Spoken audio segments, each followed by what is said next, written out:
YouTube family. What's good, man? What's good with y'all, man, bruh? Back to another video. I'm back, dog. I'm back with another video for y'all, boy. I got a banger for y'all, but look, bruh, hit that like button, hit that subscribe button, and come join the family, man. All I ask of you, and you see if you click on this video, like the video, bruh. And if you enjoy what you see, subscribe. Then we gonna keep building from there, you feel me? We at 165. Trying to get to 200 by the end of the year, well, 500 by the end of the year. But I gotta keep grinding every day. That's why we here. But hey, this video we about to get into the worst punishments like from human histories and stuff like that, bruh. Like, can you imagine yourself getting like put through any of these things in this video? I know I couldn't, bruh. But hey, man, let's get into this video, dog. Painful punishments from around the world. Spanish boot.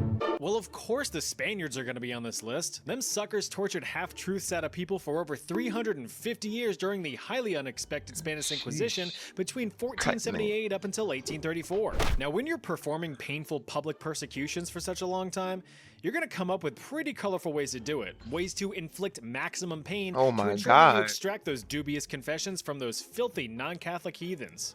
So it's no wonder that history was blessed with devilish devices designed to do just that. You had the Spanish spider, the Spanish collar, the Spanish Oh tickler, my very different God. from the French variety, the Spanish donkey, and the star of this segment, the Spanish boot. Originating somewhere during the Inquisition times, the Spanish boot was a very basic yet very effective interrogation tool. Help. 4 planks of wood and a few bits of metal. You got your braces for holding the wooden splints and sharpened metal nails to make you squint. The legs of the victim would be secured in place between the 2 inner free-moving braces. The 2 outer planks are secured to each other, preventing any outward movement. Not that you would want to, because, you know, sharp nails and such. Once the victim was sat down, a large wooden wedge would be placed in between the inner Ooh. planks, locking the victim's legs. And I'm sure your imagination is a few steps ahead here. The Dang. interrogator equips his iconic giant hammer and rears back, preparing to strike. Are you sure you don't want to confess your crimes? Because this pulsating sack of meat is And bro, imagine that. Boy, imagine you in there, boy, nigga, put that on your nigga coming that mode with that big hammer, boy. You to cooked. I ain't treat gonna you lie, like you one of them cooked. carnival tests of You better strength. confess.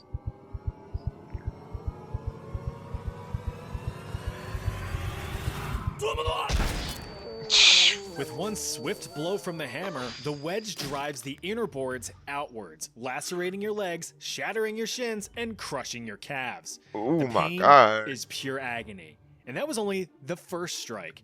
Additional slams from the mallet reduce your legs down to something resembling burger meat. Remember when you could walk like 30 seconds ago? Yeah, me too. Now, despite the Iberian identity, there were many variations of the Spanish boot throughout history. The Scottish Oh first my dabbled in God. boot torture even before the Spanish, tightly binding victims' legs in saturated leather.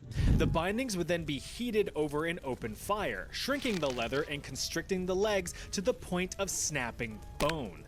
The French even got in on Ooh. the action with their own version. The victim would be bound and gagged on a wooden chair with both feet placed in a single oversized iron boot. It would then be filled with either boiling water, boiling oil, or even molten lead. And if you're unaware, pure lead melts at Damn. around 622 degrees Fahrenheit or 328 degrees Oh my Celsius. God. For comparison, just 2 seconds of exposure to 150 degree Fahrenheit water is enough to cause 3rd degree burns on human skin. Victims of the French boot would have their skin and their muscles boiled off of their bones or encased in a big hunk of lead. Better get to confessing, or at least make up something convincing. Damn. Explanation? Oh, this shit sucks. You ever hear the term an eye for an eye? Well, the literal form of this would be the toe-curling, face-scrunching practice of abacination. Popular amongst ancient Greeks, Persians, and within the Byzantine Empire, abacination is a form of corporal punishment, meaning that the goal isn't death, but rather to teach the victim a lesson. In this case, how not to see anymore. That's because abacination is the act of inflicting intentional or oftentimes irreversible damage to one's eyeballs. Damn, bro, imagine you in that bed. And like a nigga falsely accused you and they really like believe that the nigga like the accusation that it was made against you, they believe it and they take your eye. Now you can't see for the rest of your life because of a false accusation. You know how crazy that is, bro. your whole eyeball, like you can't even see. Like you gonna be like this for the like for your whole life. You can't see none of that. Like that's crazy, bro. Like what the hell? Hey. What the fuck? Your bulbous oculi have a myriad of nerves ready to send your brain big ouch signals the moment they detect discomfort. And boy, are they about to feel some discomfort. Jeez, Although it bro. was mainly used as a punishment for heresy or treason, the act of annihilating one's eyes existed all across human history. Perhaps one of the most popular examples of this was executed by Byzantine Emperor Basil II. That's After like the defeating worst the thing. Bulgarians at the Battle of There's a lot of Cladion, worse Big things, really. Bad Basil had taken thousands of enemy soldiers hostage. He had ordered that the men be divided into groups of 100 and brought before him. It was then he had his men gouge out the eyes of 99 of the soldiers, sparing one who would be allowed to keep one eye. That lucky duck would be the one to lead his now blinded comrades back to their respective commanders. Now, according to legend, this mass blinding was conducted on 15,000 men. That's granting crazy. Basil II the vicious title of Basil the Bulgar Slayer.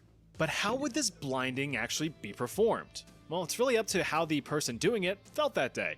Traditionally, a bassination was carried out by jamming a red-hot iron rod into the ocular cavity, essentially melting the eye from the skull. Other flavors of removal included scooping with a spoon-like device, slitting with a blade, using preposterous pressure to pop them like pimples, or just leaving it up to good old chemistry. Now, if you really Oh pissed my someone God. off, you would be strapped to a chair while corrosive liquid, usually boiling vinegar, was placed in soluble cups and positioned over your eyes. The corrosive agents would slowly eat away at the bottom of the cups, left to drip into your eyeballs, which would painfully dissolve away. At that point, you'd be luckier to die Oh my than God. to survive. But couldn't they That's just brutal. close their eyelids? Oh, you mean these? Yeah, they cut those off too. Don't worry, it was only a little painful. See what I did there? No, you didn't. That's fine. Dang, that's oh my God. Strap in for Man. this one, cause that's exactly what's about to go down, and your legs are about to go up. This is the Tiger Bench, a Chinese torture device popularly used in China from the Imperial Age up through today. That's right, the International Society for Human Rights, a German-based non-governmental non-profit organization, claims that multiple inhumane torture devices like the Tiger Bench are still used on prisoners in China to this day for extracting confessions or flat-out torture just because. Torturing somebody. It's true, Wicked probably. work. I And ain't the gonna same cap. applied to its use in the Imperial Age. Them During boys the times tryna- of the Ming and Qing You better not dynasties commit between no the 14th crime. and 20th centuries, They gonna the get it out judicial you, system bro. Especially in them required other a countries. confession They to gonna get it legally out you. convict a criminal for their crimes, since forensics at the time weren't all that great.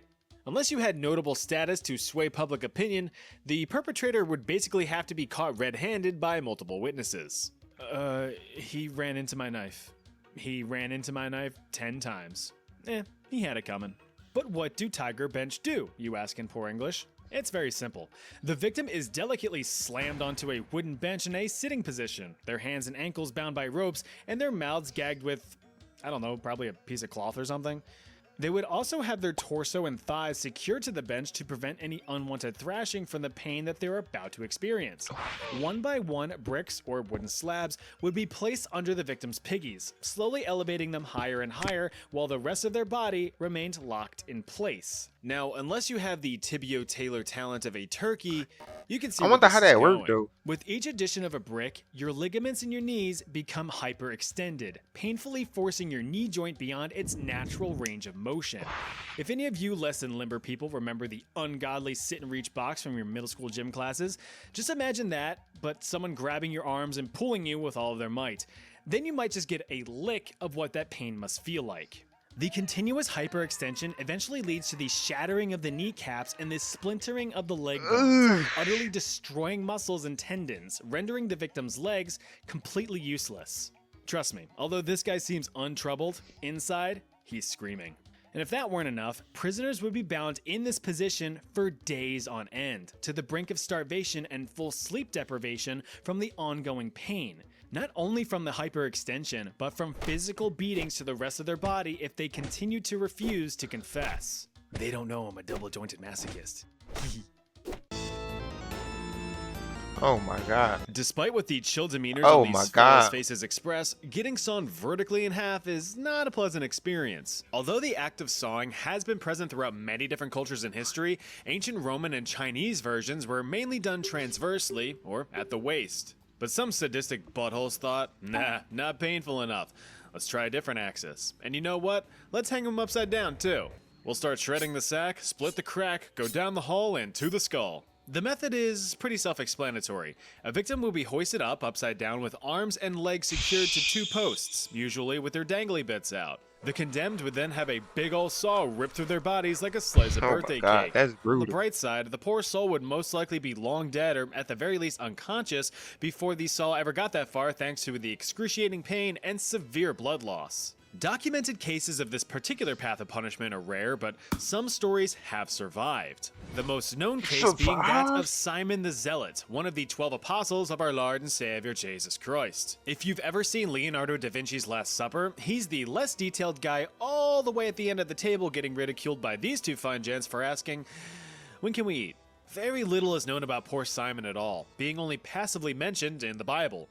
History states that he preached across Egypt and Persia, with the latter being the place of his demise. Apparently, the Persians weren't too happy with the door-to-door preachings of Simon, so much so that they saw to his end. Literally. According to some historians, around the year 65 AD, at the age of 60, Simon was spread in two while spreading the word of the Lord. For his dedication to the J-Man, Simon was made a saint in the Catholic Church, with many depictions Shout out of him Simon, holding man. a long saw, similar to the one that ripped through his being. Ironically enough, he was also made the patron saint of tanners and sawyers, which really sucks.